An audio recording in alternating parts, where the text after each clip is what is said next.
et il y a vraiment une bonne ambiance d'équipe.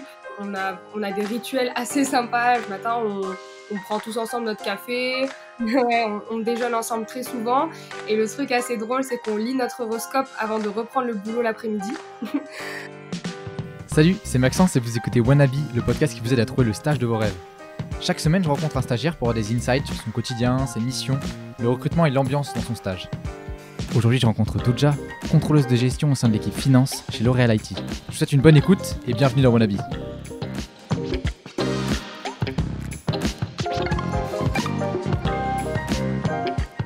Ok, salut Douja, bienvenue dans le podcast Wannabe. Merci de prendre le temps de répondre à mes questions. Premièrement, est-ce que peut-être tu peux te présenter brièvement ainsi que ton stage ? Ouais, bien sûr. Du coup, je m'appelle Douja, donc je suis étudiante à Schema Business School en deuxième année, après avoir fait une classe prépa. Et je suis actuellement en première partie de césure chez L'Oréal en contrôle gestion. Donc, je suis au sein de l'équipe finance chez L'Oréal IT. Donc, c'est du contrôle de gestion corporate et pour l'ensemble de l'IT monde chez L'Oréal. Ok, hyper clair.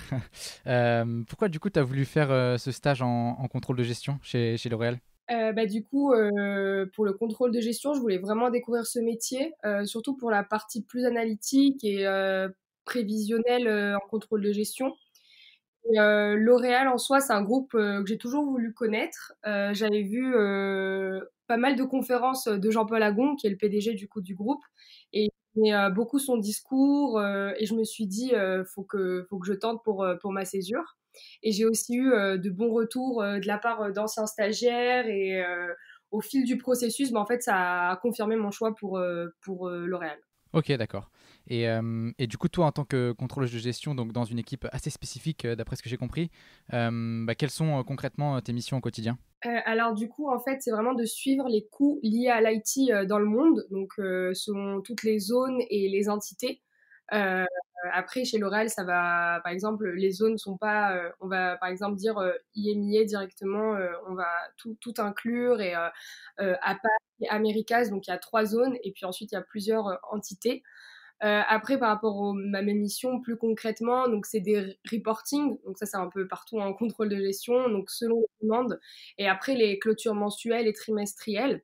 Après, ce qui est assez particulier, que ça soit par rapport au fait que ça soit du contrôle de gestion corporate et en IT, et qu'on soit en pleine période de Covid-19, c'est vraiment de travailler sur la tendance budgétaire, puisque le budget, en fait, qui est fait généralement en août dans toutes les entreprises, est plus ou moins obsolète maintenant.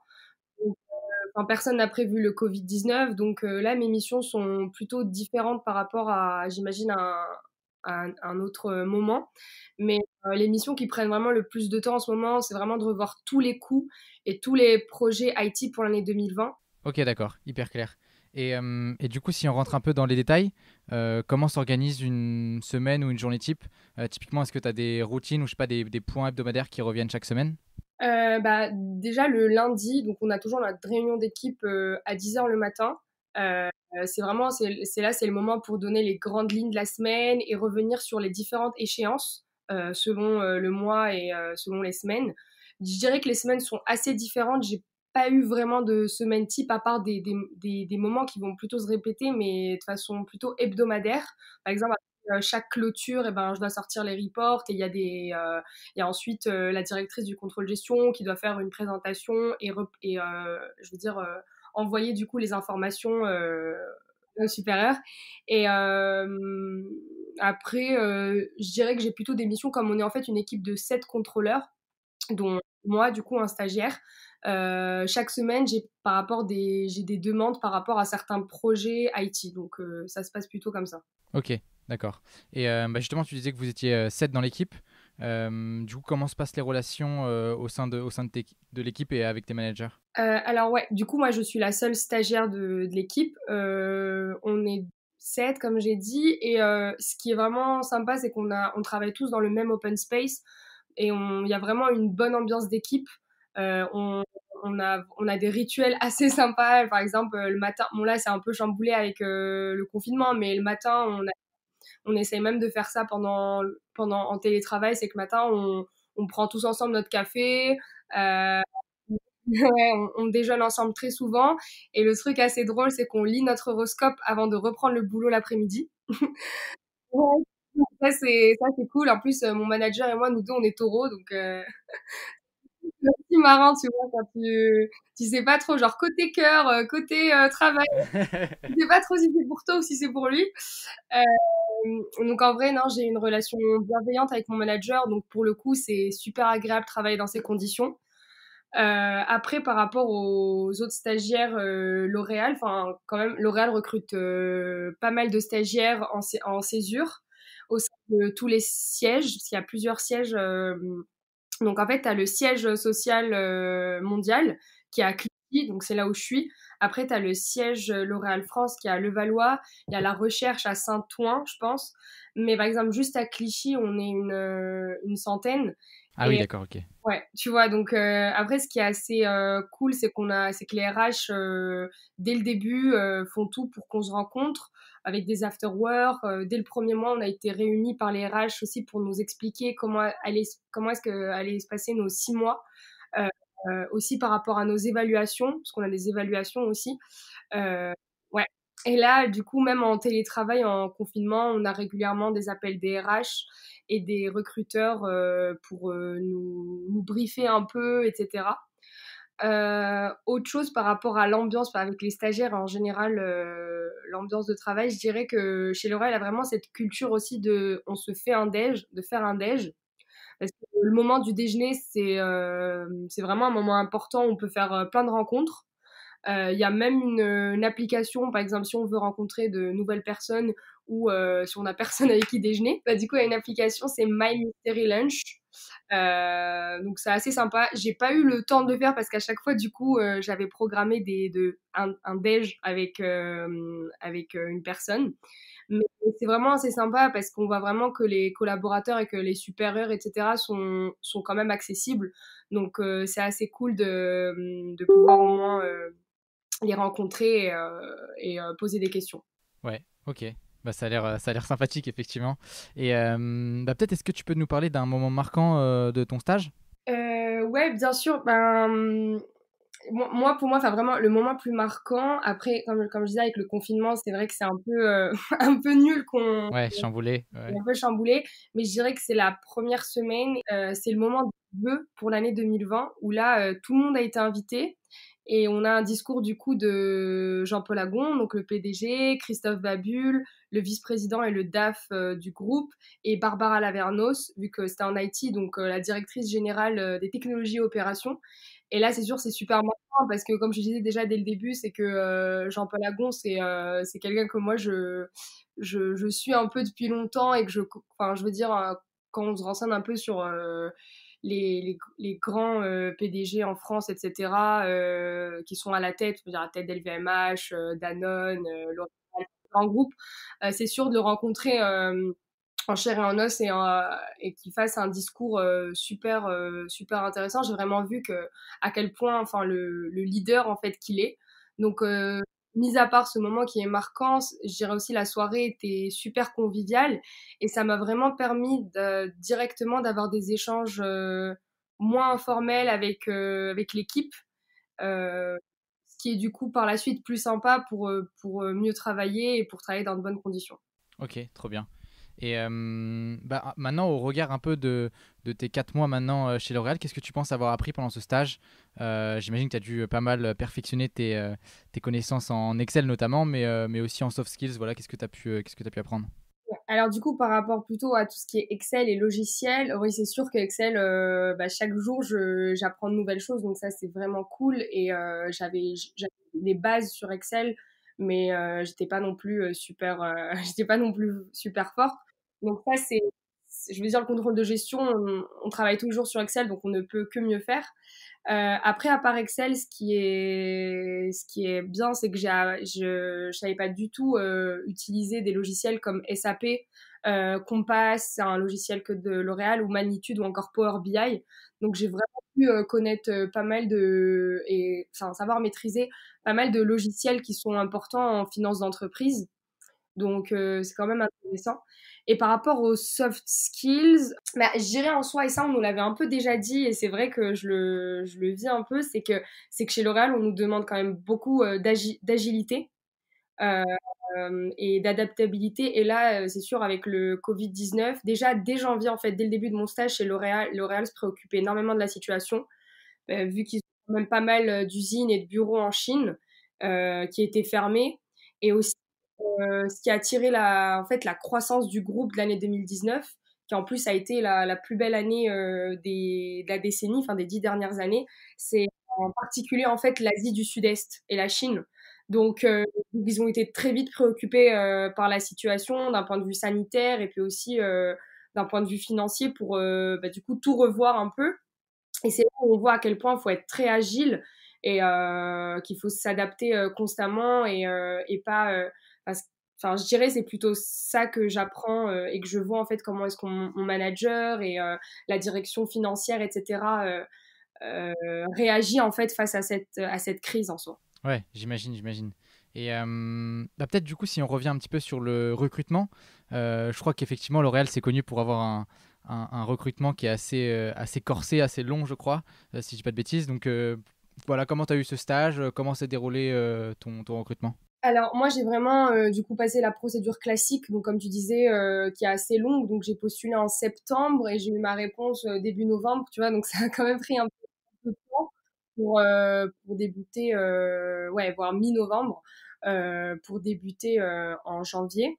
Donc en fait les campagnes, eux, donc c'est ou les stages qui débutent en janvier ou en juillet. Les campagnes commencent 4 mois avant. Donc j'ai postulé en septembre 2019 et donc on envoie d'abord son CV, donc ça c'est la première étape. Ensuite, si on est présélectionné, on nous envoie en fait un lien pour répondre à des questions en ligne. Donc et c'est ça, c'est assez nouveau, ça s'appelle Seed Link. Ça c'est assez nouveau et c'est même l'intelligence artificielle qui analyse tes réponses. Tu vois, donc t'as intérêt à bien répondre quand même. Et Et après cette deuxième étape où tu réponds à des questions un peu basiques, quel est l'événement le plus marquant, tu vois, des questions un peu, on nous y prépare quand même déjà. Ensuite, tu as un appel avec ta recruteuse, avec ta RH, parce qu'en fait, il y a un recruteur par corps de métier. Euh, ouais, ça j'ai pas aussi précisé, c'est que tu vas aussi postuler tu vas pas postuler en contrôle de gestion, tu vas pas postuler, enfin, t'as des grands groupes, t'as une campagne pour la finance, une campagne pour le marketing, une campagne pour le digital, une campagne pour la supply chain, tu vois, c'est Par business unit, du coup. exactement. Et du coup, donc j'ai eu un appel de la recruteuse en finance qui a duré 20-30 minutes. Des questions assez basiques, pourquoi L'Oréal, revenir sur mon parcours, euh, pourquoi ce stage-là, etc. Donc, il faut quand même montrer une certaine motivation. Et puis, par la suite, moi, j'ai eu du coup une journée de recrutement au siège. En fait, c'est où directement enfin, je veux dire, après cet appel, on te propose un entretien avec un manager quand on voit que ça fit directement et on sait exactement ce que tu veux et ce que le manager veut. Ou bien si on voit, c'est beaucoup le cas des étudiants qui sont en césure. Tu sais que tu veux faire de la finance, du contrôle de G, mais L'Oréal, il y a tellement de marques, il y a tellement de zones, etc. que, enfin, t'as pas une idée encore hyper précise de ce que tu veux faire. Donc les journées de recrutement, c'est aussi super sympa puisque le matin, tu as une présentation du groupe plus en détail. Donc aussi, tu vois si réellement le groupe t'intéresse ou pas. Euh, on a ensuite une étude de cas en groupe à faire. Donc pour aussi voir comment est-ce que tu travailles en équipe, etc. Faut ensuite la présenter en anglais. Et puis après, on a un déjeuner, donc un moment un peu plus off, donc un petit buffet assez sympa où on peut discuter avec les autres candidats, tu vois. Et, ouais, et l'après-midi, c'est là où on rencontre trois managers. Donc trois managers et chaque manager va rencontrer trois candidats, tu vois. Et, donc tu as trois entretiens et même le manager a trois entretiens.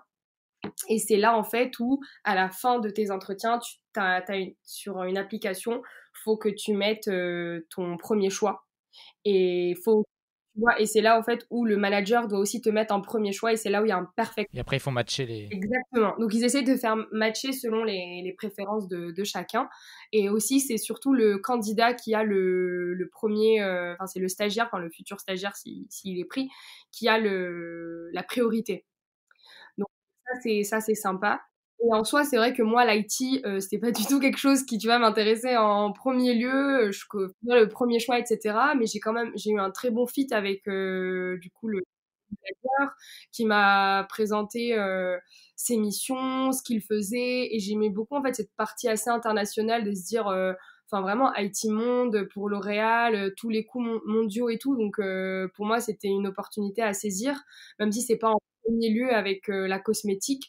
Mais quand même, ça te permet aussi de mettre un pied au sein du groupe. Donc, c'est assez sympa. Et dernier petit truc qui est très sympa, c'est qu'on repart avec des produits de L'Oréal. Donc, ça, c'est cool. Même si on n'est pas pris, au moins, on est récompensé. Ok, ça c'est non négligeable effectivement. Bah, du coup, peut-être, quel serait maintenant ton meilleur conseil pour faire un stage en contrôle de gestion et a fortiori chez L'Oréal? À ton avis, est-ce que je sais pas, il y a des prérequis qui sont nécessaires ou en tout cas des qualités à mettre en avant pendant cette journée, par exemple, de recrutement? Alors, c'est sûr qu'en contrôle gestion, je dirais qu'il n'y a pas de véritable prérequis. On est tous des étudiants d'école, enfin de grande école ou d'école de commerce ou d'université. Donc, il n'y a pas vraiment, enfin, chacun a son parcours. Faut, faut surtout en fait être assez cohérent par rapport à son parcours et justifier pourquoi ce poste et L'Oréal en particulier. Je pense qu'il faut quand même avoir une bonne connaissance de la culture d'entreprise chez L'Oréal. Ils sont très attentifs par rapport à ça. Moi, heureusement, j'ai eu la chance de discuter avec des anciens stagiaires qui m'avaient briefé sur la culture d'entreprise, qui m'avaient parlé de leur expérience, qui m'a beaucoup aidée. Et pour les qualités à mettre en avant, c'est ce que je disais avant, c'est vraiment de montrer une certaine agilité d'esprit et aussi de pouvoir prendre des initiatives. Parce que clairement, ils aiment bien ce côté vraiment d'audace et d'oser les choses. Et il faut surtout pas attendre que ça se passe et que les choses se passent et que t'es juste là à attendre que ton stage se passe. Tu vois, enfin, ils veulent pas de. Il y a tellement de candidats, etc., qu'il faut quand même montrer Une une. autonomie. Voilà, et un vrai intérêt pour le groupe. Ok, très bien, bah, hyper clair.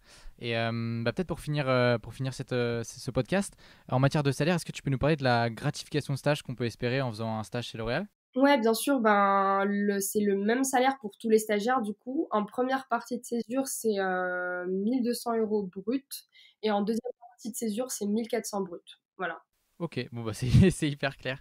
Bah écoute, merci beaucoup Douja. Est-ce que peut-être certains auditeurs peuvent te contacter si jamais ils ont des questions sur ton stage en particulier? Oui, bien sûr, sur LinkedIn, il n'y a pas de souci. Ok, donc Douja Abasterki sur LinkedIn. Bah écoute, merci beaucoup Douja et puis bah bonne continuation et bon courage pour la fin de ton stage. Bah, merci beaucoup à toi aussi, Maxence, et bon courage pour la suite. Merci à tous d'avoir écouté jusqu'à la fin. Si jamais l'épisode vous a plu ou vous souhaitez le soutenir, n'hésitez pas à laisser un commentaire sur Apple Podcast ou vous abonner sur Spotify. Enfin, si vous avez des feedbacks ou vous souhaitez que j'interviewe un stagiaire en particulier, n'hésitez pas à me contacter à maxence@lajpea.fr. À bientôt.